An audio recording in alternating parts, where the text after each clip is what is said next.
नमस्कार, मैं डॉक्टर पल्लवी मेहता और आज इस वीडियो में मैं आप सबको लो बीपी की ट्रीटमेंट क्या होती है इसके बारे में थोड़ी जानकारी देना चाहूँगी। आगे बढ़ने से पहले मैं आप सबको एक रिक्वेस्ट करना चाहूँगी कि अगर आपने अब तक हमारे इस चैनल को सब्सक्राइब नहीं किया हो तो तुरंत लाल कलर का बटन दबाएं और हमारे इस चैनल को सब्सक्राइब करें। नॉर्मली हमारा बीपी होता है 120/80। अगर किसी को इससे कई गुना ज़्यादा यानी कि 140/100 से भी ज़्यादा बीपी हो जाए तो उसे यूजुअली हाई बीपी ऐसे टैग किया जाता है। लो बीपी यूजुअली 90/60 से भी कम बीपी को लो बीपी ऐसे कहा जाता है। अभी यूजुअली किसी को लो बीपी की वजह से सिम्टम्स दिखाई नहीं देते, लेकिन अगर बीपी सडनली ड्रॉप हो जाए, साइंटिस्ट ने ये कहा है, डॉक्टर्स ने ये कहा है कि a sudden drop of 20 mm of Hg यानी कि मर्क्यूरी के 20 mm के ड्रॉप से सिम्टम्स आने की संभावना हो सकती है। कई बार कुछ लोगों को लो बीपी डिजायरेबल भी लगता है क्योंकि उसकी वजह से कोई तकलीफ भी नहीं होती, लेकिन अगर बीपी बहुत ज़्यादा लो हो जाए तो चक्कर आना, डिजीनेस होना, ऐसे सिम्टम्स दिखाई दिए जा सकते हैं। कुछ फिजियोलॉजिक कारण होते हैं जिसकी वजह से बीपी लो हो सकता है, जैसे कि बॉडी पोजीशन, स्ट्रेस, बहुत ज़्यादा इमोशनल या फिजिकल स्ट्रेस हो जाना, अचानक से उठ के ऊपर खड़े हो जाना। ऐसे कुछ पोजिशनल कारणों की वजह से लो बीपी हो सकता है।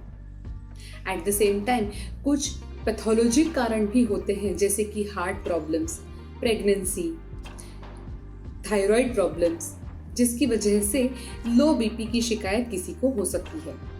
अगर किसी को लो बीपी की शिकायत हो रही है तो उसकी डायग्नोसिस काफ़ी आसानी से बीपी मेजर करके की जा सकती है। अगर किसी को बार बार रेगुलर चेकिंग के भी दौरान भी बीपी लो आ जाए तो उन्हें परसिस्टेंटली यानी कि क्रॉनिक लो बीपी ऐसे डायग्नोस किया जा सकता है। इसके अलावा ECG यानी कि इलेक्ट्रोकार्डियोग्राम की मदद से भी लो बीपी की डायग्नोसिस करवाई जा सकती है। अगर किसी को मेडिकल हाइपोटेंशन हो रहा है यानी कि किसी को पोजीशन की वजह से लो बीपी की शिकायत हो रही है तो उनके लिए टिल्ट टेबल टेस्ट परफॉर्म की जा सकती है। इस टेस्ट में आपको एक टेबल पे लेटाया जाएगा जिसकी पोजीशन थोड़ी सी टिल्टेड होती है। इस टेबल को में सिर की पोजीशन पैरों से थोड़ी सी रेज्ड होती है। ऐसे पोजीशन में बीपी चेक करके ये समझा जा सकता है कि इन लोगों को मेडिकल या फिर पोजिशनल हाइपोटेंशन है या नहीं। ज़्यादातर लो बीपी के लिए कोई सिम्टम्स दिखाई नहीं देते और इसके लिए कोई खास ट्रीटमेंट करवाने की ज़रूरत नहीं पड़ती।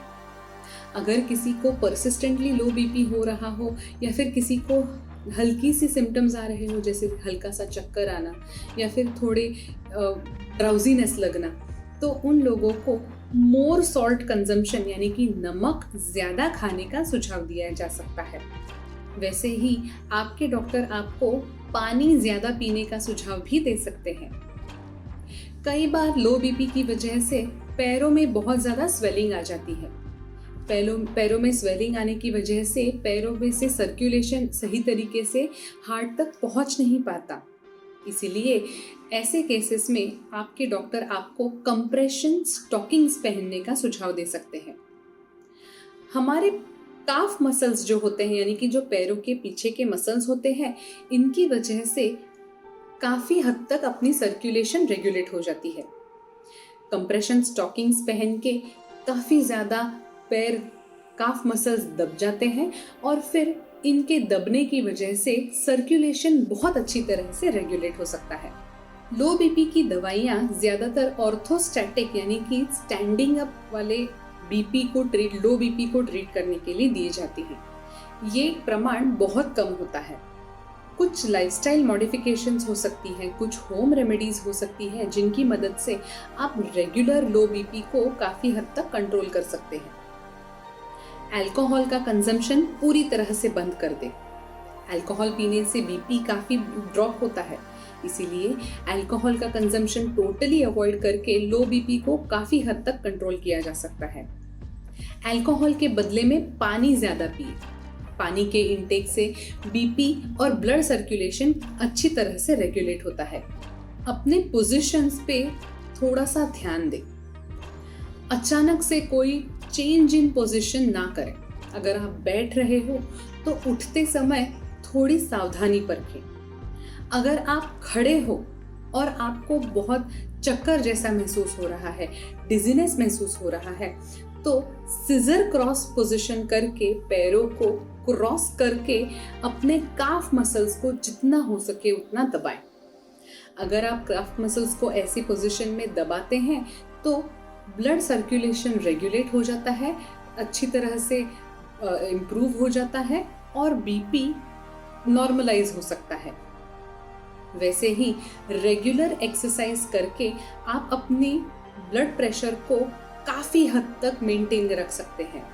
30 से 60 मिनट तक अगर आप कार्डियो एक्सरसाइजेस करते हैं, यानी कि ऐसी एक्सरसाइजेस जिससे आपकी हार्ट बीट यानी कि आपका हार्ट रेट बढ़ जाए, जैसे रनिंग, जॉगिंग, साइकिलिंग, स्विमिंग, ऐसी एक्सरसाइज अगर आप 30 से 60 मिनट तक रेगुलरली करते हैं तो उसकी मदद से ब्लड प्रेशर, पल्स रेट काफ़ी अच्छी तरह से रेगुलेट हो सकता है। लेकिन अगर इन सब के अलावा भी आपको लो बीपी की वजह से बहुत सिवियर सिम्टम्स हो रहे हो, नौशिया, वॉमिटिंग जैसे सिम्टम्स परसिस्टेंटली हो रहे हो, तो अपने डॉक्टर से ज़रूर संपर्क करें, उन्हें ज़रूर इनके बारे में बताएं। हो सकता है आपको किसी एग्रेसिव ट्रीटमेंट की या फिर इवैल्यूएशन की ज़रूरत पड़ सकती हो। ऐसे ही अलग अलग मेडिकल टॉपिक्स के बारे में अगर आपको जानकारी चाहिए हो तो हमारे इस चैनल को जल्द से जल्द सब्सक्राइब करें। तुरंत लाल कलर का बटन दबाएं और हमारे इस चैनल को सब्सक्राइब करें। Thank you.